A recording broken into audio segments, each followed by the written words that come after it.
It's amazing what happens when you don't do an update for a while. All kinds of fun things happen. Okay, gotta chime in on the VidCon stuff. Wish I was there. Wish I could afford to be there, frankly. Those tickets ain't cheap. Even early birds are $100. But, so there's a reason why I try to avoid doing the political stuff. I would fit right in with the shitlords, because I'm politically aligned a lot with them, but it's like, you don't need another one. They do it pretty well. You don't need another one chiming in on the chorus. So I'd rather carve out my own little niche, and why I'm trying to focus on the Star Trek stuff, which I will get to in a minute. But for right now, it's like, let me just add my 2 cents. Where Anita, you're a moron, and you're so blinded by your own bullshit you don't realize it. So one day it will wake up and you realize what an idiot you are and how much you alienated everyone around you who might actually be able to help out. Laci, you're doing good. And someone still owes you some cookies for coming to the dark side. So, as for the latest kerfuffle, we finally got a premiere date for Discovery. And, they didn't even try and do September 8th like I was hoping they'd at least throw that bone. Try for the anniversary. No, they're going with September 24th. Well, credit Orville for beating them to the punch. They're doing September 10th for a first of 2 sneak previews. So by the time Discovery hits the air, Orville will have a 2-week head start. You think Seth MacFarlane doesn't know what he's doing? Oh, yeah. And, again, won't have to pay extra to see Seth's show. It's on Fox.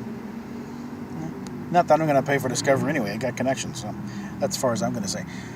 But I think starting the 24th, I think we'll start a little thing of probably within a day or two afterwards, I'll come and do an assessment of what we're seeing.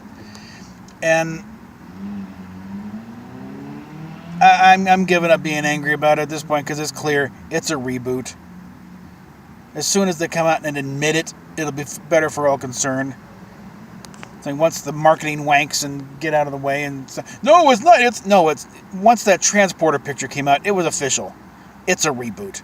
There was no way, no how this connects up any way to any established Star Trek. Not the original show, not the JJ Trek. This is its own separate little universe. Happy, guys? You got your own little thing to screw around with, so. And if they just admit it, then okay, fine. We'll take it on its own merits. It can grumble all you want. It doesn't like, but if it's a total reboot, it doesn't have to. That's one of these pinheads don't understand by calling it just, it's 10 years before. Yeah, right. And we're going to put Marshall Dillon on a really old Harley. It's not like he's on a brand new sports. No, it's a really old one. So it kind of counts, doesn't it? No. It's not that big bay and a 7-inch barrel on a Peacemaker. No, Harley and a Glock is not the same thing. I don't care how uncool you think a horse and gun, and 6-shooter are. You do a period piece, and that's what Star Trek is now, especially when you select a specific era of that fictional universe. You're doing a period piece. Admit it. Stop trying to. It's a fictional show. Fictional shows have rules, or they're turning a Family Guy, or The Simpsons, or something. It deliberately has no rules for spoof factor. You only take it seriously. You follow the rules of the universe, or make your own. And that's about all I'm going to say on that, because it's clear these guys aren't even trying, and they're. There was one comment on an article about this that these guys, CBS wouldn't know a reboot if it walked in with a disruptor and shot them. So yeah.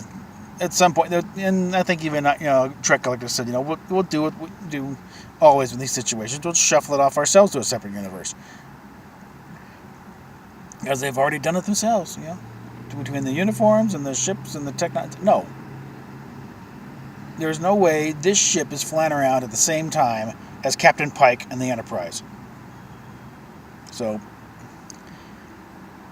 kids, what we got is a brand new Star Trek universe starting 10 years earlier on the calendar, but nowhere near the original show. And we'll start evaluating that on its own terms, I guess, on September 24th. And I would like to go to VidCon one day. It looks like fun. Even with the shit show that Anita started with, come on. Sargon, by all accounts, Sargon's the nicest guy in the world. Yeah, his opinion's appointed, and a lot of those videos, you got to dedicate some time, because it's It's very well, thought out and detailed, and mm, you will, come away rewarded somewhat. But it ain't a short little quick thing like what I do. So, but one day this little channel will grow into something. And if you want to help grow it, Patreon link down below. Cafe. In fact, I'm going to try and figure out some way to hook up my Cafe Press with a Patreon, so you get at least get a T-shirt out of it. But for now, it's like, anything in there, guys. Come on, Because I think I got a half a plan to get us out of this mess. Depending on what kind of sense of humor American Financial has, Larry, but I think we got a good shot here, because we were almost approved last time, and just based on half the income, and I think it was also based on the current market up here in Denver. But looking elsewhere, it's like I'm seeing 3-bedroom houses for what you can't even get a trailer for up here. So, and I think we pretty much burned out Denver anyway. So I'm ready to get back to Texas. So more on that front as it develops. So meanwhile, stay tuned. Kirk out, or April out, whatever.